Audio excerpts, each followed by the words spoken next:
Shqipëria do të jetë aksionere në resortin turistik që do të ndërtohet në Sazan nga Jared Kushner, kompania që do të përfaqësojë shtetin në këtë projekt. Tashmë është krijuar dhe më 26 qershor është regjistruar në qendrën kombëtare të biznesit me emrin Albanian State Development and Real Estate, pak pasi Jared Kushner dhe Ivanka Trump vizituan Vlorën. Në ekstraktin e regjistrimit të kompanisë thuhet se kjo shoqëri duhet të sigurojë menaxhimin, zhvillimin dhe administrimin e përgjegjshëm të pasurive të paluajtshme në pronësi, përdorim apo përgjegjësi administrimit të kompanisë, duke maksimizuar vlerën e tyre dhe duke garantuar përdorim optimal. Pjesëmarrja si përfaqësues i shtetit në partneritete apo investime strategjike, si dhe në çdo rast të përcaktuar me vendim të organeve të shoqërisë lidhur me projektin e investimit, resortit turistik i Ishulli Sazanit apo çdo projekt tjetër të autorizuar të AIC. Po kështu, Albanian State Development and Real Estate do të ketë drejtën të planifikojë, projektojë dhe zbatojë projekte të rëndësishme ndërtimore, duke u fokusuar në zhvillimin urban. Funksion thelbësor i saj do të jetë edhe monitorimi i kontratave që lidhen për projektin e Sazanit. Monitorimi i kontratave të lidhura mes AIC dhe palëve të treta në fushën e zhvillimit, menaxhimit dhe administrimit të pasurive të paluajtshme, lidhur me projektin e investimit të resortit turistik i Ishulli Sazanit apo çdo projekt tjetër të autorizuar të AIC. Investimi, menaxhimi apo përfitimi të drejtave nga zhvillimi i pasurive të paluajtshme në pronësi, përdorim apo përgjegjësi administrimit të shoqërisë, si dhe ushtrimi i të gjitha aktiviteteve që kanë të bëjnë me ose plotësojnë direkt apo indirekt aktivitetin e mësipër lidhur me projektin e investimit, resorti turistik i Ishulli Sazanit apo çdo projekt tjetër të autorizuar të AIC-s. Bashkëpunimi me shoqëri, ndërmarrje, agjenci dhe sipërmarrje të tjera, të cilat mund të kenë një objekt aktiviteti të ngjashëm, thuhet në dokumente. Aksionari i vetëm i shoqërisë është Korporata e Investimeve Shqiptare, e njohur edhe me akronimin anglisht Albanian Investment Corporation. Kapitali i shoqërisë është 50 milion lekë, të zotëruar 100% nga Korporata e Investimeve Shqiptare. Administratori i kësaj kompanie do të jetë Juliana Dili, që aktualisht mban pozicionin e drejtorit të divizionit ligjor dhe të pajtueshmërisë pranë Korporatës Shqiptare të Investimeve. Dhëndri i Donald Trump, biznesmeni Jared Kushner, e mori statusin e investitorit strategjik vitin e kaluar në një vendim që mban datën 30 dhjetor të vitit 2024. Sipas vendimit, investimi në ishull nga kompania e lidhur me dhëndrin e Donald Trump kap vlerën e 1.4 miliard eurosh dhe ndërtimi parashikohet të shtrihet në 8% të ishullit apo në një sipërfaqe prej 45 hektarësh. Nga projekti pritet të punësohen mbi 1000 persona. Ky investim propozohet si një projekt i integruar me marinë turistike si dhe struktura akomoduese elitare, rezidenca me standard të lartë, zona gastronomike, zona rekreacionale me shërbime në funksion të tyre. Një vizitë private e Ivanka Trump dhe bashkëshortit të saj Jared Kushner në qytetin bregdetar të Vlorës ka ngritur interes dhe spekulime të shumta lidhur me praninë e tyre në jug të Shqipërisë. Sipas burimeve konfidenciale, qëllimi i kësaj vizite lidhet me mundësitë e investimit në sektorin e turizmit, konkretisht projektin e tyre për Rivierën Shqiptare, përfshir ishullin e Sazanit dhe zonën e Zvërnecit. Çifti Trump-Kushner, të cilët prej largimit nga politika aktive janë fokusuar në sektorin privat dhe investimet e rangut të lartë në fusha si teknologjia, imobiliare dhe turizmi, kanë zhvilluar një tur të rezervuar në disa prej pikave më potenciale të Vlorës. Burime pranë autoriteteve lokale, të cilat kërkuan të mbeten anonime për shkak të natyrës jo zyrtare të vizitës, tregojnë se Ivanka dhe Jared kanë mbërritur në Vlorë në mënyrë diskrete, të shoqëruar me një staf i ngushtë dhe nën masa të rrepta sigurie. Nuk është bërë i ditur asnjë informacion zyrtar nga autoritetet shqiptare, ndërsa burime nga bizneset lokale konfirmojnë një prani të pazakontë sigurie dhe aktivitetesh logjistike në zonën e lungëmarrjes dhe të Zvërnecit gjatë ditëve të fundit. Pika më e rëndësishme e kësaj vizite duket se ka qenë Ishulli i Sazanit, një vend që deri para pak vitesh ishte i mbyllur për publikun për shkak të statusit ushtarak dhe pozicionit strategjik në hyrje të gjirit të Vlorës.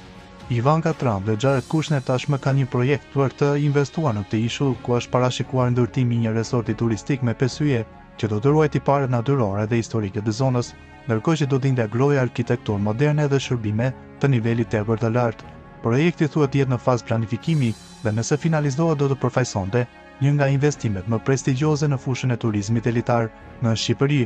Përfshirja e një familjeje me ndikim si ajo Trumpve do të ishte një sinjal i fuqishëm për klimën investuese në vend dhe për ambicien e Shqipërisë për të tërhequr investitorë të huaj të kalibrit ndërkombëtar.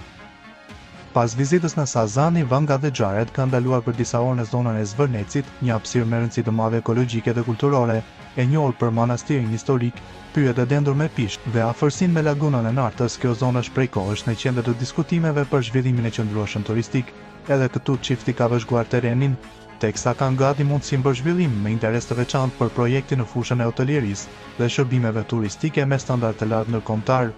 Vizita e çiftit është mbyllur me një darkë private në një nga ambientet më luksoze të zonës të Lungomares 2, një hapësirë moderne Buzdetit që është ndëruar në një nga simbolet e reja të Vlorës, urbane dhe turistike. Ambienti ku u zhvillua darka ishte rezervuar enkas për çiftin dhe një grup të vogël personash, përfshirë sipas burimeve një përfaqësues të një firme ndërkombëtare investimesh dhe një drejtues lokal të sektorit të turizmit. Masat e sigurisë kanë qenë të larta gjatë gjithë kohës, nuk është raportuar asnjë incident, ndërsa mediat lokale nuk kanë qenë në gjendje të sigurojnë foto apo deklarata për shkak të karakterit jashtëzakonisht të rezervuar të vizitës së çiftit. Nëse projektet e përfolura të Jared Kushner dhe Ivanka Trump materializohen, kjo do të përbënte një risi jo vetëm për industrinë turistike shqiptare, por edhe për profilin ndërkombëtar të vendit si një destinacion për investime elitare dhe turizëm ekskluziv.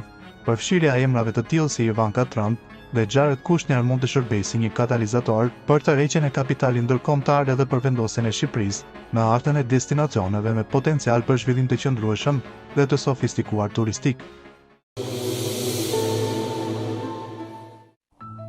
Ishulli i Sazanit, një nga thesarat më të vjergjër dhe misterios të Mesdheut, pritet të shndërrohet së shpejti në një destinacion ekskluziv turistik, fal një investimi të përbashkët të vajzës së ish-presidentit amerikan Donald Trump, Ivanka Trump dhe bashkëshortit të saj, Jared Kushner.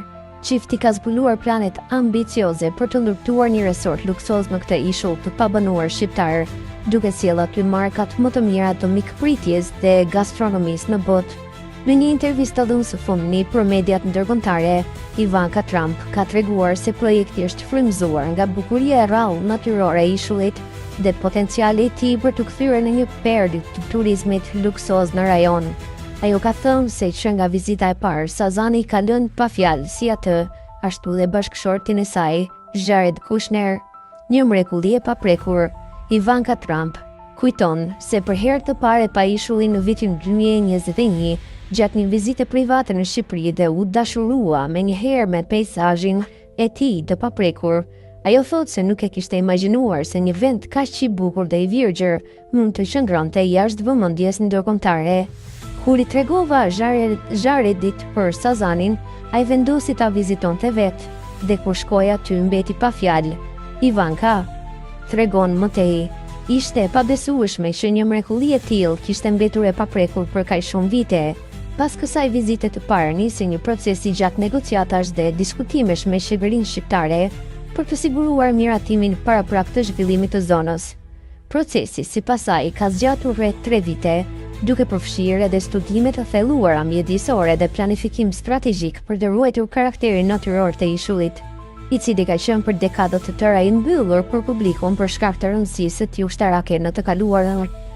Resorti i luksit dhe markat që e shoqërojnë, sipas Ivankës, projekti tashmë ndodhet në fazën e përgatitjes së masterplanit, i cili do të jetë një udhërrëfyes për zhvillimin e qëndrueshëm dhe elitar të ishullit. Ajo konfirmon se markat prestigjioze ndërkombëtare janë përfshirë tashmë në projekt. Do të jetë marka Aman, një emër i njohur për hotelet dhe resortet më luksoze në botë, që do të menaxhojë pjesën e akomodimit, hotelin kryesor dhe një seri vilash ekskluzive që do të ndërtohen në ishull. Ndërkohë, Carbone, një nga markat më të njohura gastronomike në New York, do të kujdeset për ushqimin dhe pijet, duke sjellë një eksperiencë të veçantë kulinarie për të gjithë vizitorët, tregon ajo. Projekti shkap vlerën e $1 miliard. Sipas burimeve të afërta me zhvillimin, projekti i resortit në Sazan pritet të kushtojë rreth $1 miliard. Buxheti i majnë përfshin jo vetëm ndërtimin e strukturave të banimit dhe argëtimit, por edhe zhvillimin e infrastrukturës bazë në ishull, si sistemet energjetike, furnizimin me ujë, kanalizimet, transportin detar dhe ruajtjen e biodiversitetit. Qëllimi, sipas Ivankës, është që Sazani të mos jetë thjesht një resort tjetër luksoz, por të bëhet një shembull i turizmit të qëndrueshëm ku natyra, arkitektura dhe përvoja njerëzore ndërthuara në mënyrë harmonike. Ne po punojmë me arkitektët më të mirë në botë për të krijuar një projekt që respekton peizazhin dhe historinë e ishullit. Sazani ka një trashëgimi unike që nga mbetjet ushtarake deri te biodiversiteti i rrallë. Asgjë nga kjo nuk do të shkatërrohet, përkundrazi do të ruhet dhe promovohet si pjesë e eksperiencës, shpjegon Ivanka. Turizëm ekskluziv për një elitë ndërkombëtare. Resorti që pritet të ndërtohet në Sazan do të jetë i aksesueshëm vetëm për një numër të kufizuar turistësh në vit, duke ruajtur ekskluzivitetin dhe cilësinë e shërbimit. Turistët do të kenë në dispozicion helikopter dhe jahte për të mbërritur në ishull, ndërsa çmimet pritet të jenë të krahasueshme me resortet më luksoze të botës, si ato në Maldive apo ato në Amalfi të Italisë. Turistët që do të zgjedhin të pushojnë në Sazan do të duhet të paguajnë shuma të konsiderueshme për natën. Disa paketa ekskluzive mund të shkojnë deri në $20,000 për një fundjavë, por ata do të marrin shërbimin më të mirë të mundshëm, me kuzhinier të famshëm, vila me pishina private, shërbim personal 24/7 dhe qasje në aktivitete të veçanta si zhytje në guvat e ishullit, eksplorime të nëndveshme apo ekskursione kulturore në brigjet shqiptare, shton Ivanka. Reagimin ndërkombëtar dhe vendimin i qeverisë shqiptare, revista prestigjioze britanike The Guardian i ka kushtuar një artikull të veçantë këtij zhvillimi, duke vënë në dukje potencialin e Sazanit për të shndruar në një nga destinacionet më të kërkuara të turizmit luksoz në Mesde. Artikulli theksojnë gjithashtu se vendimi i qeverisë shqiptare për të lejuar zhvillimin e ishullit ka qenë një proces i kujdesshëm dhe i kontrolluar. Qeveria shqiptare ka dhënë miratimin paraprak për projektin, duke theksuar se çdo ndërtim do të bëhet në përputhje me standardet mjedisore dhe ruajtjen e identitetit të ishullit. Ishulli Sazanit është pjesë e parkut kombëtar detar Karaburun Sazan dhe për vite me radhë ka qenë një zonë e mbrojtur. Sazani, një nga bazat ushtarake në Strej Luksi. Sazani, ishulli më i madh i Shqipërisë, ndodhet në hyrje të Gjirit të Vlorës dhe ka pasur për dekada një funksion strategjik ushtarak, si gjatë luftës së ftohtë, ashtu edhe më vonë. Për shumë kohë ka qenë i mbyllur për publikun dhe vetëm vitet e fundit ka nisur të shfrytëzohet për vizita të kontrolluara turistike. Tani, me nisjen e këtij projekti të përmasave të jashtëzakonshme, historia e ishullit po merr një kthes të re, nga një pikë strategjike e mbrojtjes në një simbol të mikpritjes luksoze mesdhetare.